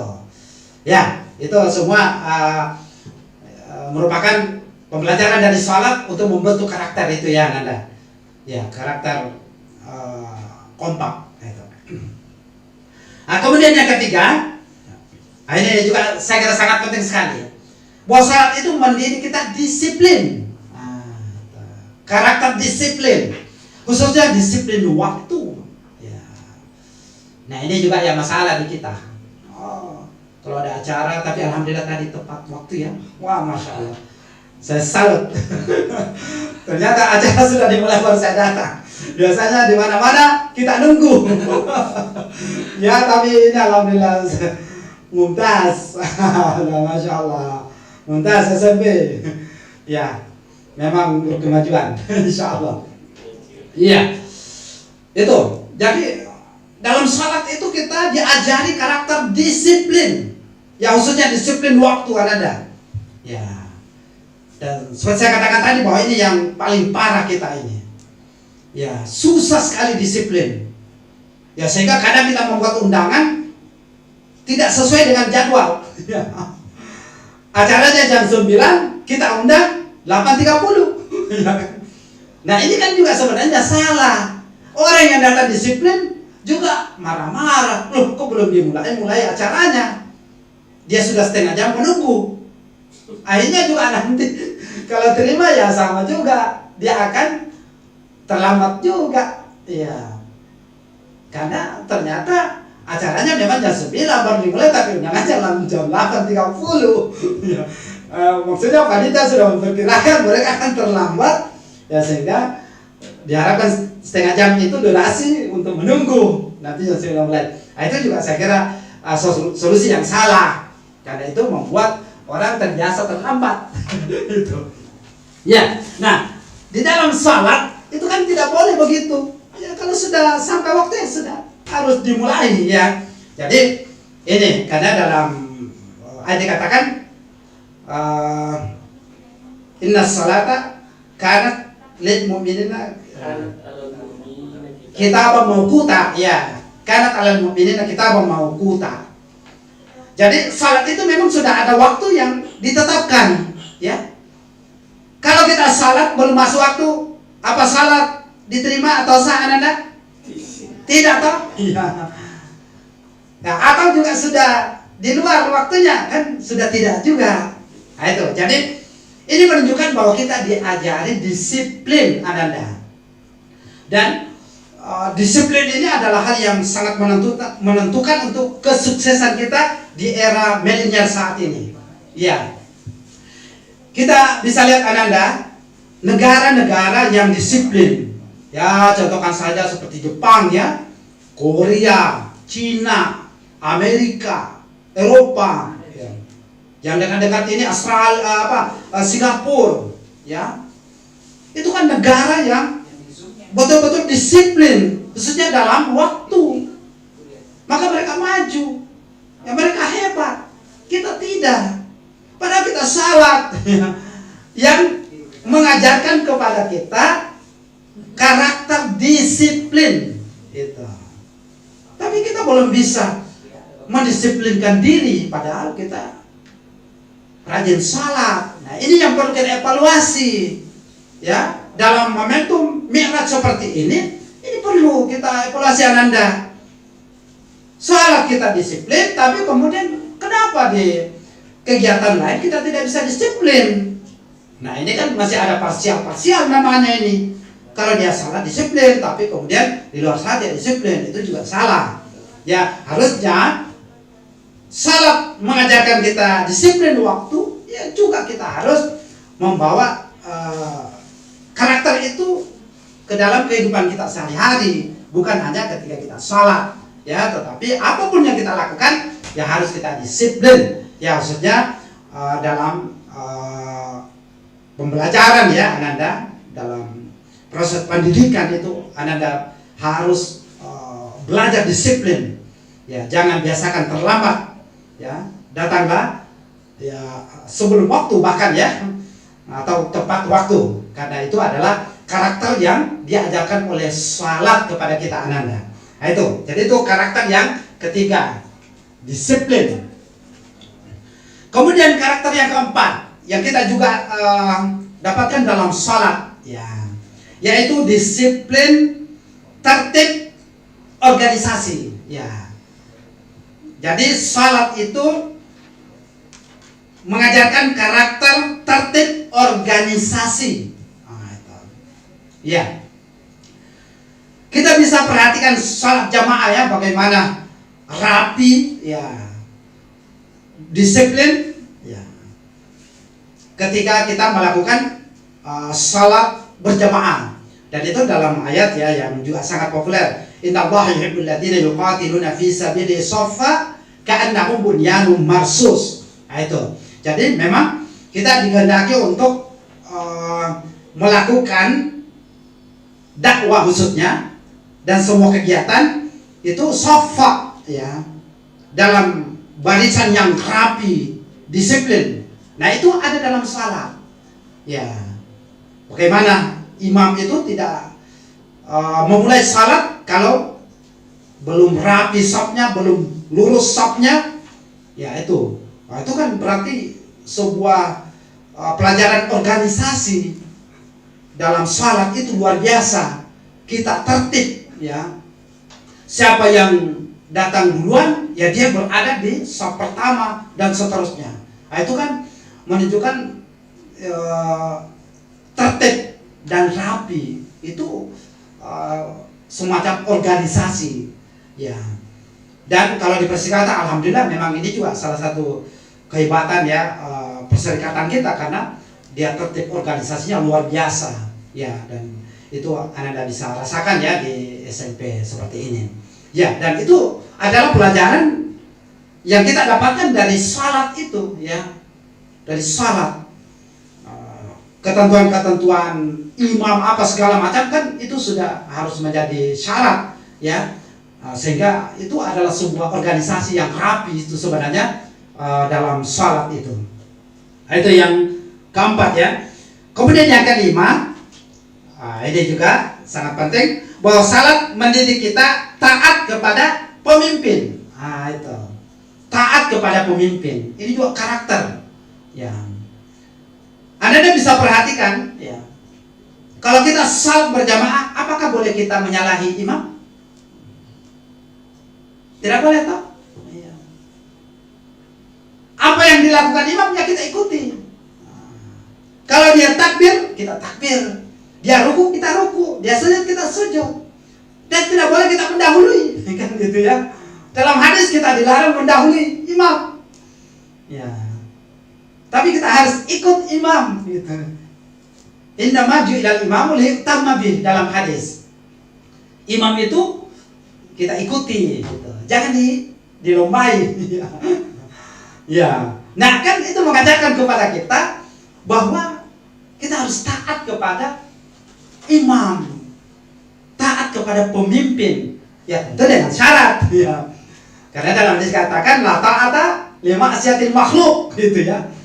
Maksudnya imam yang kita taati itu adalah imam yang berada dalam ya ketentuan gitu. Kan dia melanggar ya tentu tidak boleh. Ya, karena la ta'ata fi ma'siyatil makhluk kata Rasulullah SAW. Tidak ada ketaatan pada maksiat.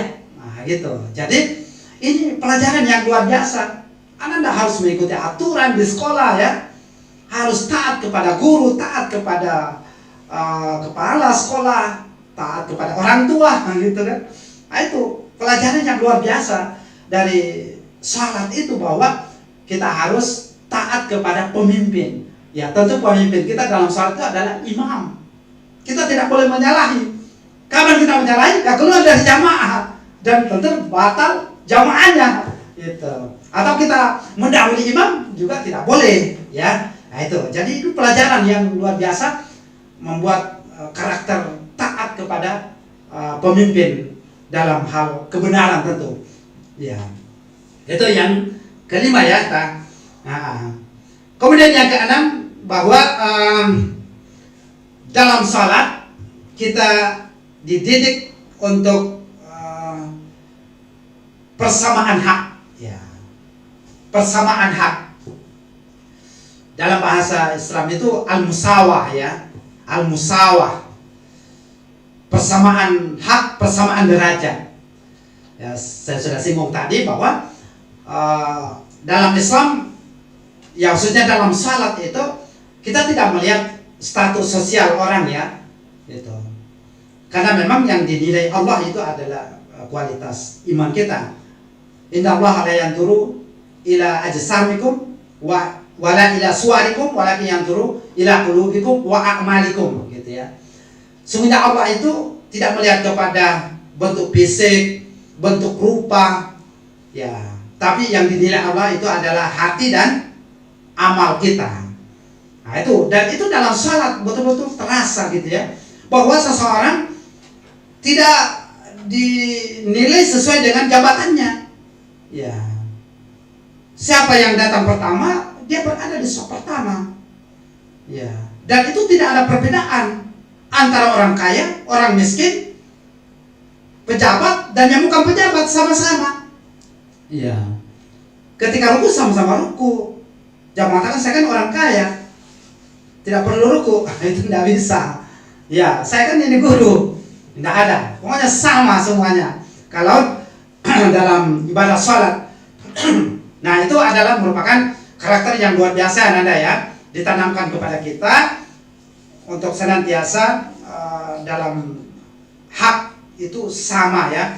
Tidak ada perbedaan gitu ya. Di mata Allah Subhanahu wa taala kita sama. Jangan karena beda warna kulit, beda suku, kemudian kita membedakan orang, itu tidak boleh.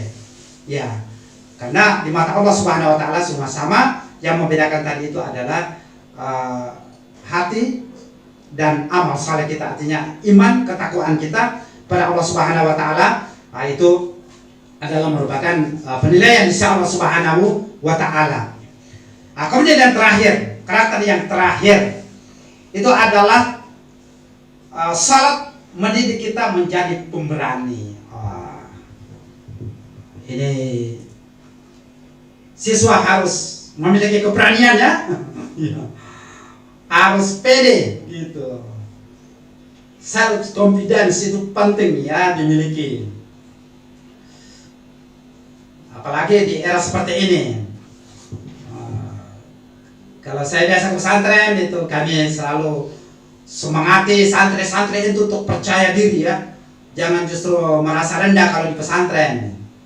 Ya, tapi harus memiliki keberanian dan percaya diri gitu, ya. Nah, kenapa bisa kita katakan bahwa salat itu mendidik kita berkarakter berani? Karena Anda tahu ya, kalau dalam salat, kalau imamnya salah, apa dibiarkan salah? Ya, kita kan harus tegur. Kita mengucapkan subhanallah. Nah, itu. Jangan mengatakan, oh itu kan kiai imam. Itu kan guru imam. Tidak boleh kita tegur, kan kita hanya siswa. Tidak boleh itu Ananda. Harus berani. Ya. Imamnya salah harus ditegur. Ya. Kita ucapkan subhanallah. Ya kalau bacaannya diluruskan bacaannya gitu. Ya, itu. Berarti dalam salat itu kita harus mampu berani gitu meluruskan imam yang salah, pemimpin yang keliru gitu. Jangan dibiarkan, itu bahaya. Ya, dan saat itu saya kira yang butuh kita berani gitu ya, meluruskan yang salah gitu. Jangan kita diam, nggak boleh. Ya, man ra'a minkum munkaran falyughayyir, kan kata Rasulullah SAW. Melihat kemungkaran harus ditegur. Nah, itu harusnya Anda yang menjadi generasi milenial ini harus punya keberanian itu. Biarkan, itu bahaya. Ya, dan saat itu saya kira yang butuh kita berani gitu ya, meluruskan yang salah gitu. Jangan kita diam, nggak boleh. Ya, man ra'a minkum munkaran falyughayyir, harus ditegur. Nah, itu harusnya Anda yang menjadi generasi milenial ini harus punya. Nah, ini ada tujuan Anda ya, karakter yang diajarkan oleh sholat yang kita berharap Anda khususnya di SMP Unismo ini bisa menjadi kenyataan ya, menjadi nyata insya Allah bahwa 7 karakter ini yang kita peroleh dari sholat ya, yang Anda lakukan setiap waktu sholat ya, hanya karena saat ini Anda masih di rumah belum bisa ke sekolah. Tapi insya Allah nanti kalau sudah itu sekolah atau sebelumnya, biarkan, itu bahaya. Ya, dan saat ini saya kira yang butuh kita berani gitu ya, meluruskan yang salah gitu. Jangan kita diam, nggak boleh. Ya, man ra'a minkum munkaran falyughayyir, harus ditegur. Itu persyaratan bahwa menjadi generasi milenial ini harus punya karakter. Nah, ini ada tujuan Anda ya, karakter yang Anda bisa lihat ya. Orang-orang yang tidak punya karakter oleh sholat yang berharap Anda khususnya di SMP Unismo ini bisa malu menjadi itu karena tidak punya karakter. Kenyataan ya, menjadi nyata insya Allah bahwa tidak karakter bukan setiap waktu sholat ya, sehingga hanya karena saat ini masih di rumah belum bisa sekolah, tapi sekolah nanti kalau sudah itu sekolah atau sebelumnya ya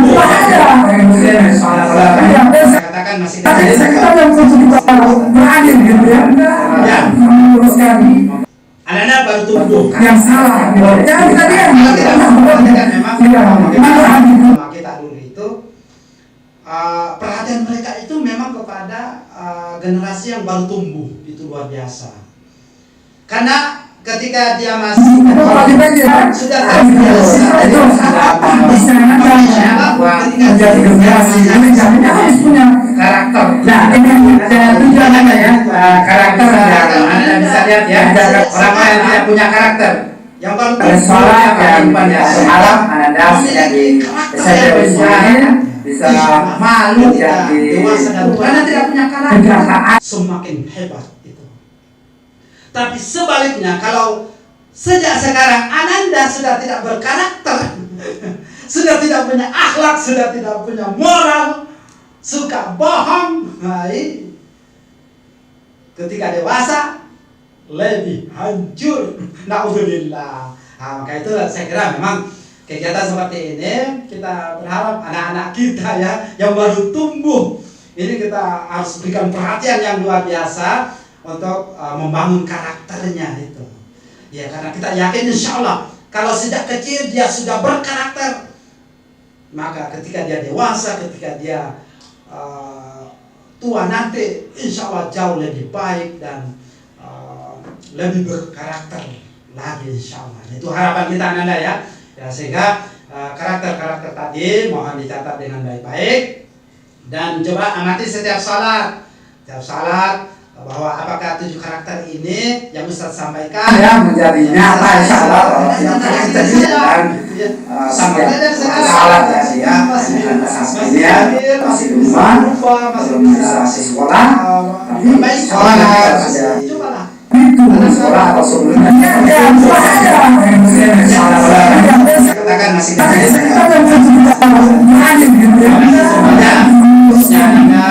ada bantu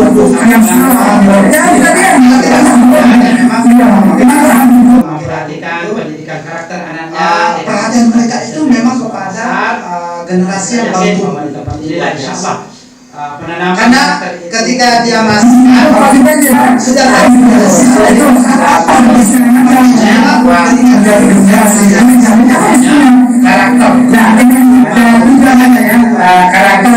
Anda bisa lihat ya orang yang tidak punya karakter yang baru dari sekolah yang pada alam Anda bisa malu karena tidak punya karakter Semakin hebat itu jadi masalah. tapi sebaliknya kalau Demikian, terima sejak kasih. sekarang Anda sudah tidak berkarakter Akhirnya dengan sudah tidak punya akhlak sudah tidak punya moral suka bohong wassalamualaikum ketika dewasa warahmatullahi wabarakatuh. Alhamdulillah. Nah, maka itu saya kira memang kegiatan seperti ini kita berharap anak-anak kita ya yang baru tumbuh ini kita harus berikan perhatian yang luar biasa untuk membangun karakternya itu. Ya karena kita yakin insya Allah kalau sejak kecil dia sudah berkarakter maka ketika dia dewasa ketika dia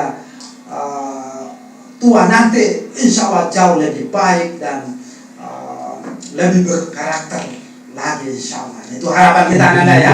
Sehingga karakter-karakter begitu banyak hal yang baik dan coba nanti setiap saat saya hampir 1 kali ini full bahwa apakah saya karakter ini yang bisa sampaikan ya menjadi nyata insya Allah.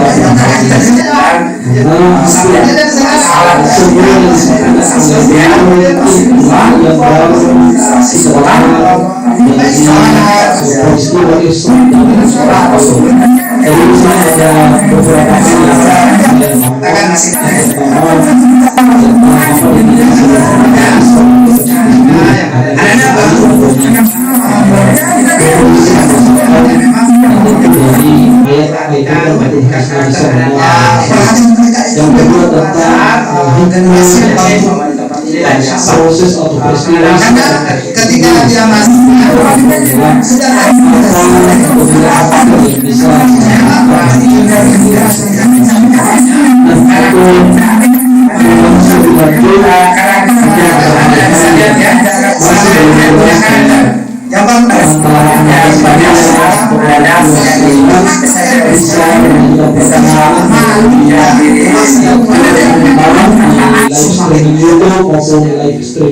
tapi sebaliknya kalau sekarang Anda sudah tidak berkarakter sudah tidak punya akhlak sudah tidak punya moral suka bohong wassalamualaikum ketika dewasa warahmatullahi wabarakatuh. Alhamdulillah.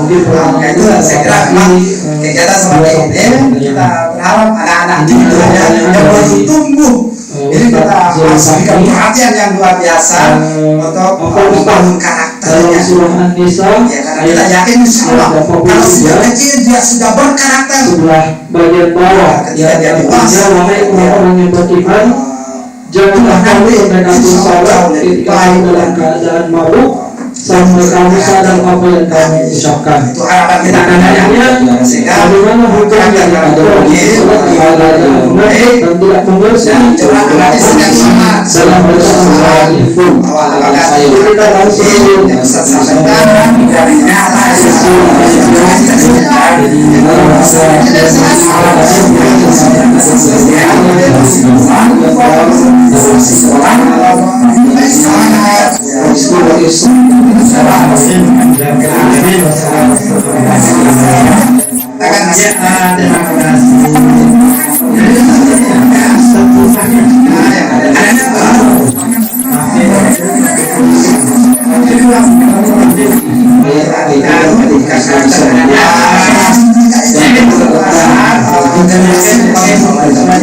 proses atau peristiwa yang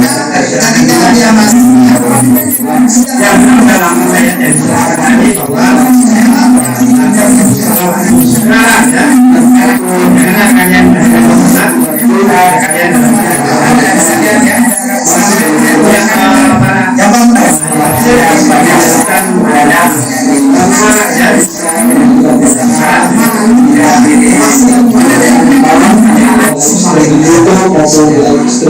Dan sebaliknya kalau dengan Anda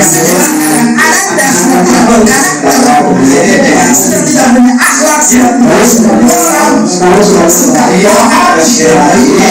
Assalamualaikum warahmatullahi wabarakatuh.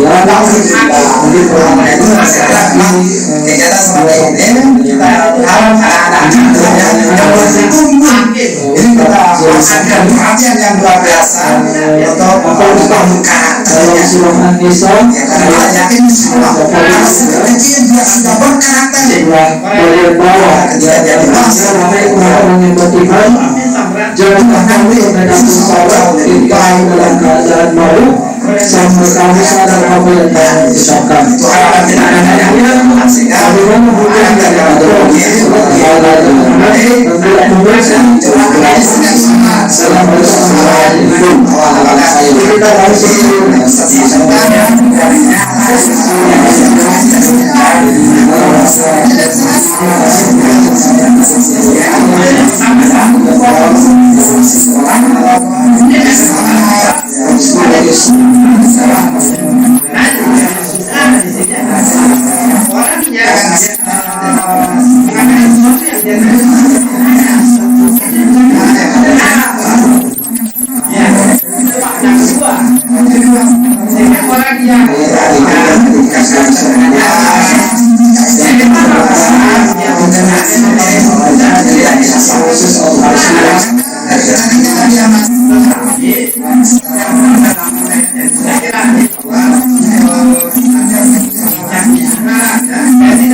Bagaimana hukum yang ada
kita implikasikan dalam kehidupan kita.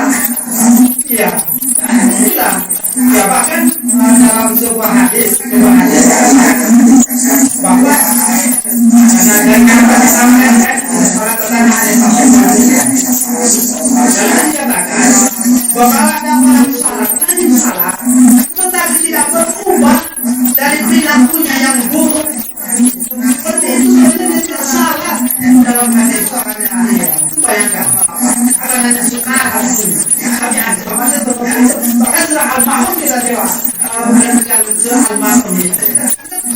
Aisyah dan Syiah bunyi. Hadisnya sahur juga. Orang salah tapi sahur lalai karena itu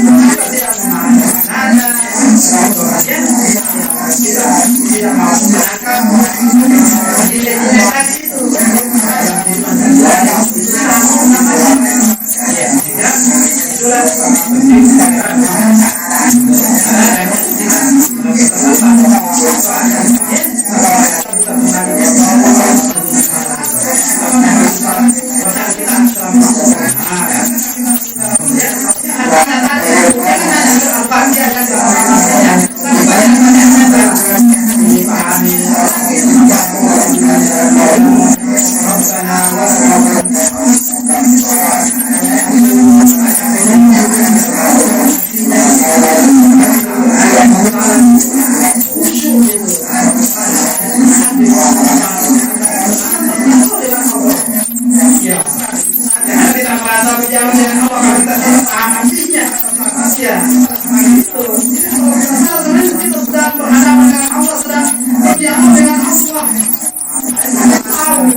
Jadi itu memang ada dua makna bahwa sukar itu benar mabuk ya itu sah sholatnya gitu ya pada saat mabuk karena jadi itu ada akhir ya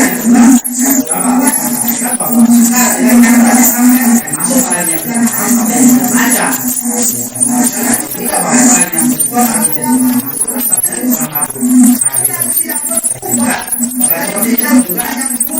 saya harus dievaluasi saja.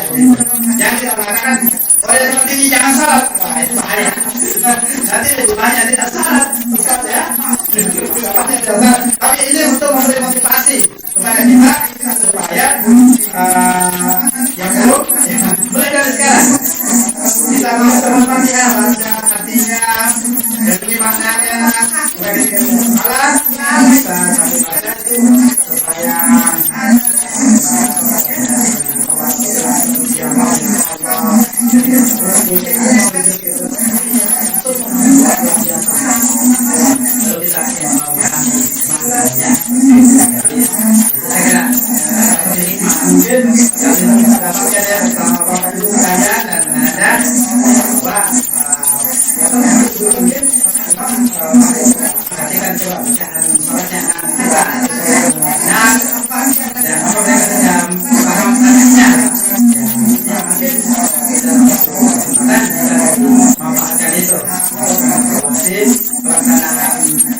pemahaman pada salatnya dan kita mungkin gerakannya belum bagus ya belum tumaksina belum lurus karena bisa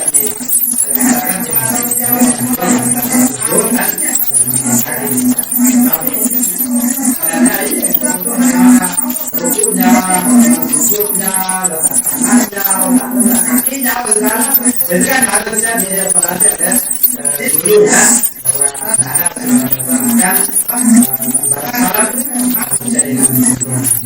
ya kan seperti itu melawakan. Terima kasih atas perhatiannya. Assalamualaikum warahmatullahi wabarakatuh.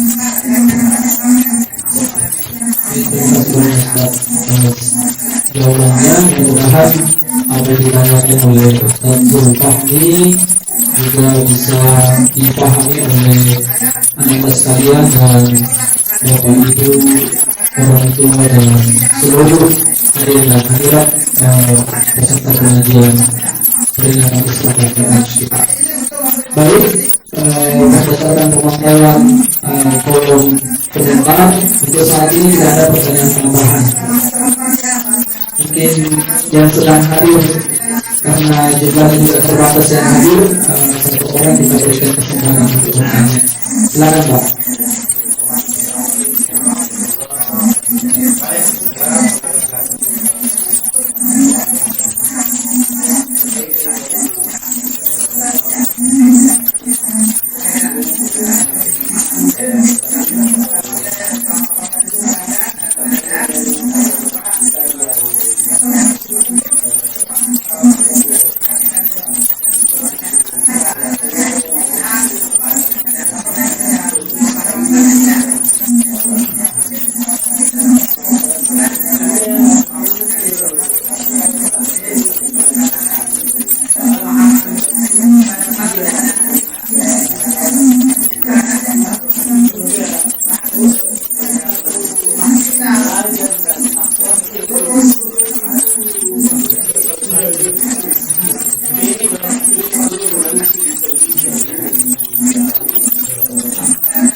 Pertanyaannya langsung saja ke Pak Gumon untuk memberikan jawaban dari pertanyaan Pak Dotan dan Pemilihan.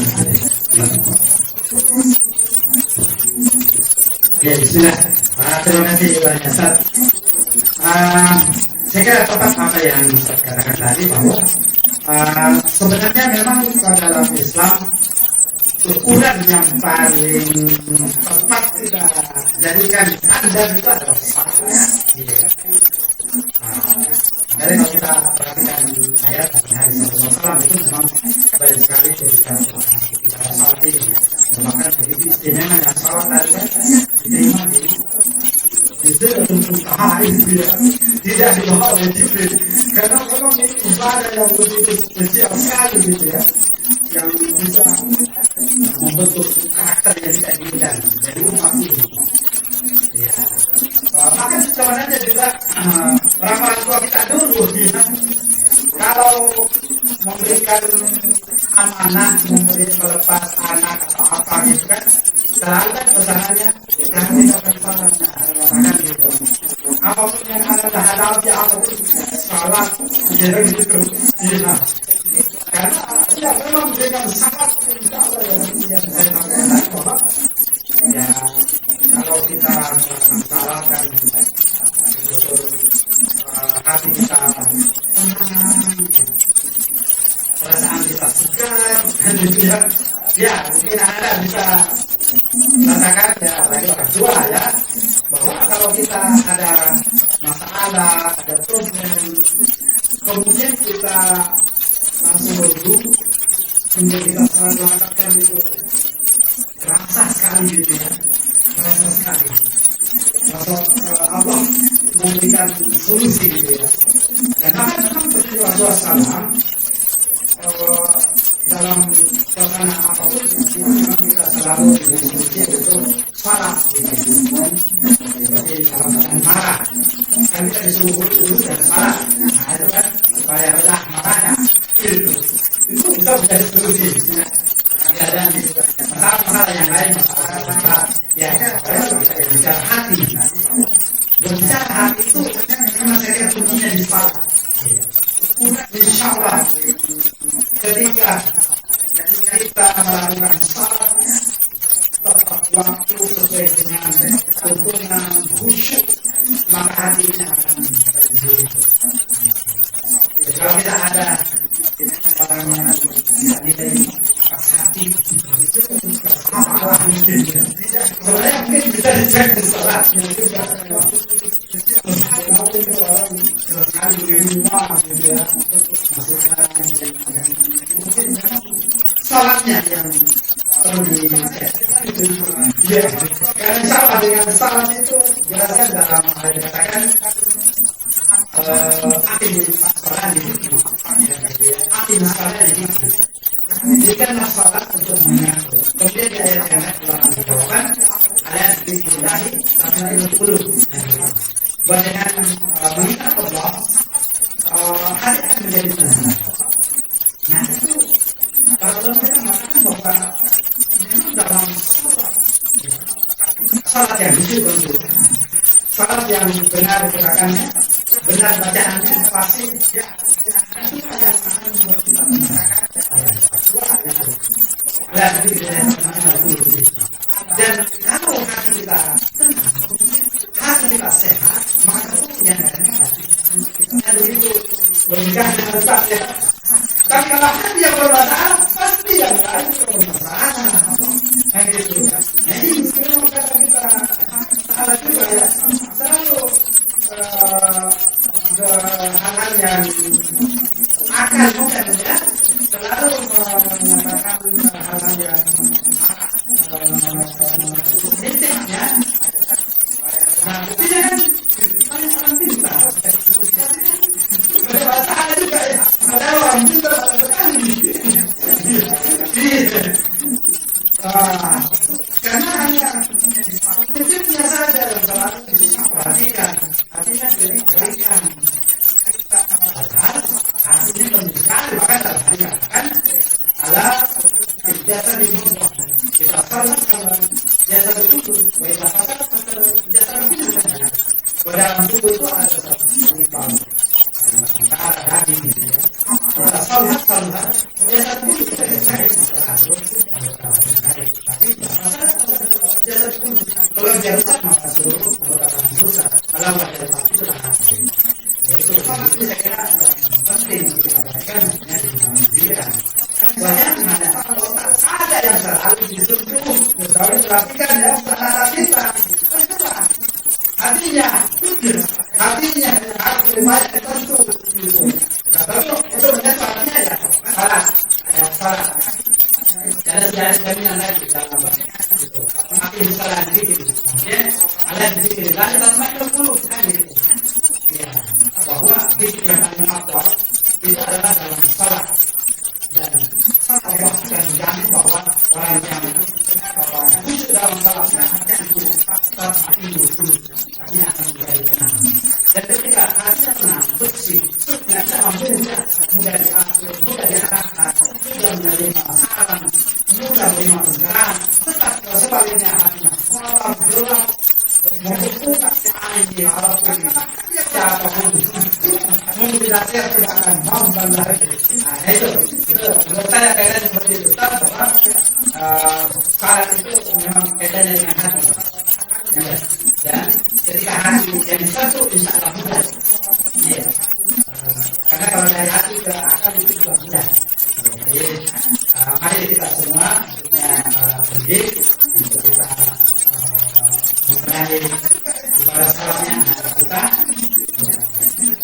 Evaluasi juga bagaimana pelaksanaan ibadah salatnya bertahap, tidak mungkin kita bertahap dan saya kira memang tujuan orang tua mengajarkan anak-anak yang seperti ini supaya ibadah salatnya terutama yang bagus karena mereka yakin bahwa dari salat yang baik ini mereka akan melahirkan perilaku yang baik dan ternyata memang pengamatan itu tapi bahwa yang kelihatan dia salatnya juga di kelasnya liar dan berbanding lurus dan itu benar benar ya makanya dalam hadis yang dikatakan kita tidak boleh mengukur Ustaz ya kalau anak kita meninggalkan salat duduk berdiri dibanding ibadah kita tidak ada perintah mengukur yang ada di sana boleh kita mengukur tapi mengukurnya jangan berutak ya jangan diri kita teman-teman dulu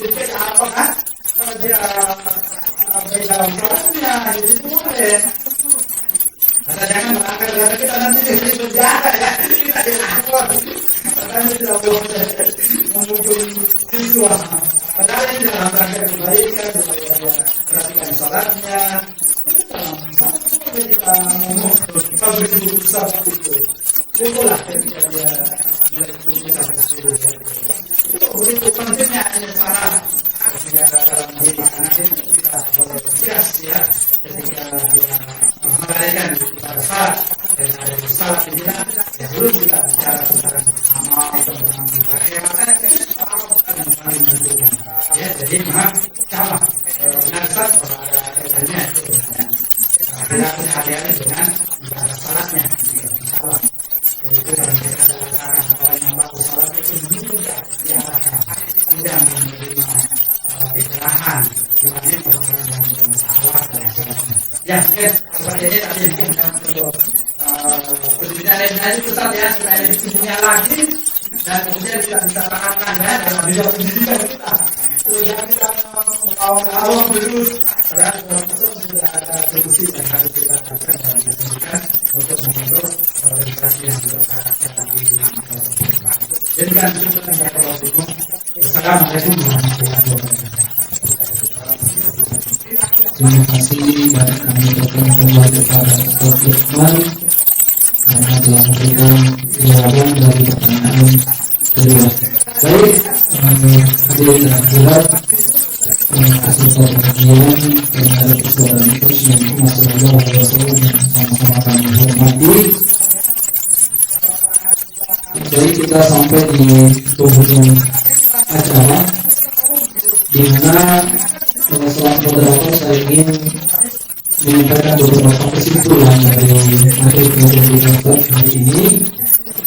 Yang pertama bahwa peristiwa Isra dan Mi'raj ini adalah merupakan peristiwa yang bersifat supranasional, artinya tidak bisa dijangkau oleh akal manusia. Namun hal ini bisa dipahami dengan kekuatan iman seseorang kepada Allah Subhanahu wa Ta'ala. Ini kaitannya dengan ketahuan kita. Ini ada kaitannya juga dengan materi akidah akhlak. Jadi ini sebenarnya iman sekalian yang kita pelajari, yang kita dengarkan hari ini terintegrasi dengan mata pelajaran yang kita juga pelajari sehari-hari di dalam sekolah. Sebagai penguat seperti itu. Yang kedua, bahwa peristiwa Isra dan Mi'raj ini adalah merupakan peristiwa yang spektakuler. Kenapa dikatakan spektakuler? Karena perjalanan yang dilakukan oleh Muhammad SAW adalah perjalanan yang sangat istimewa. Ya. Kemudian yang ketiga, peristiwa Isra dan Mi'raj ini mengandung banyak hikmah. Tentu hikmahnya ini kaitannya dengan perkara ibadah sholat, yang dimana dari perkara sholat ini kalau dijalankan oleh narasumber ada kurang lebih sekitar 7 nilai karakter yang bisa kita ambil.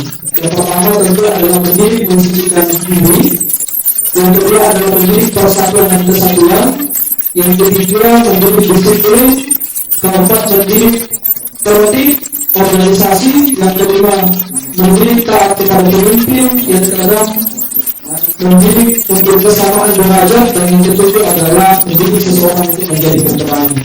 Dan yang paling mungkin ingin saya garis bawahi di sini adalah mendidik tentang mensucikan diri, menjauhkan diri dari sifat-sifat yang fahsyat, Yang tadi disampaikan salah satunya adalah suka berbohong. Ya. Apalagi di tengah-tengah pandemi mengikuti proses pembelajaran, tentu anak sekalian di sini diharapkan bisa menjadi orang yang jujur, ya.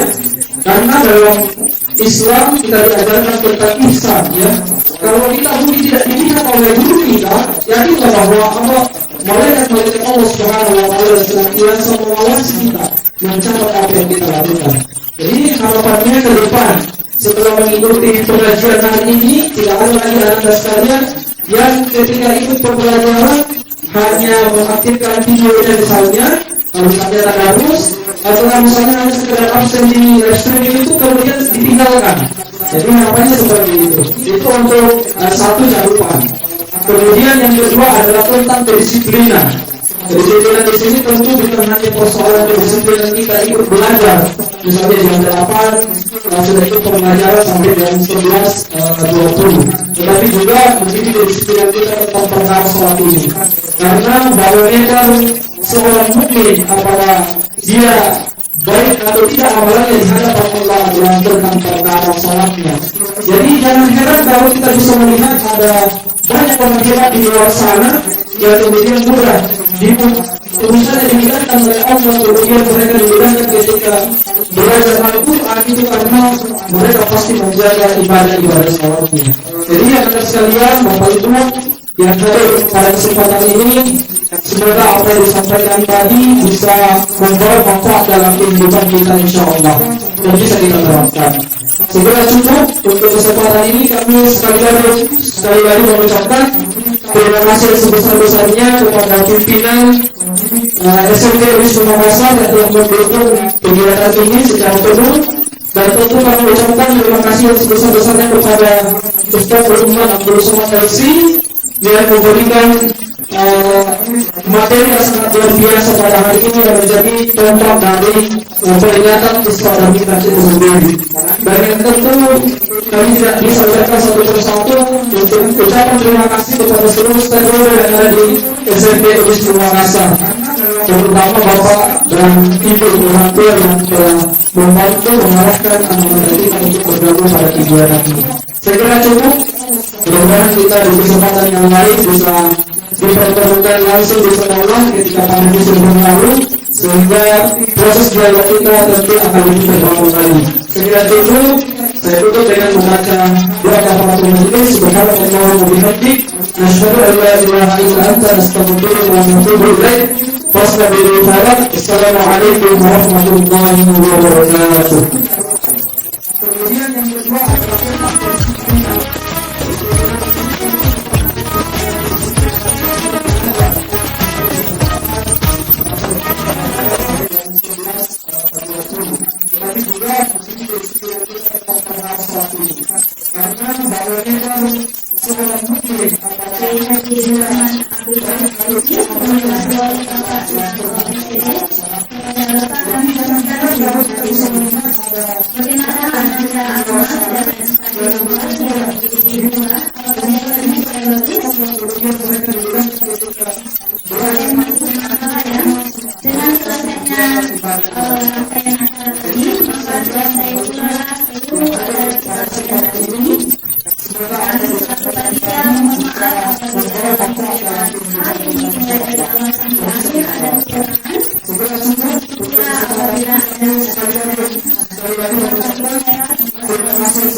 SMP Wisma Makassar yang telah mendukung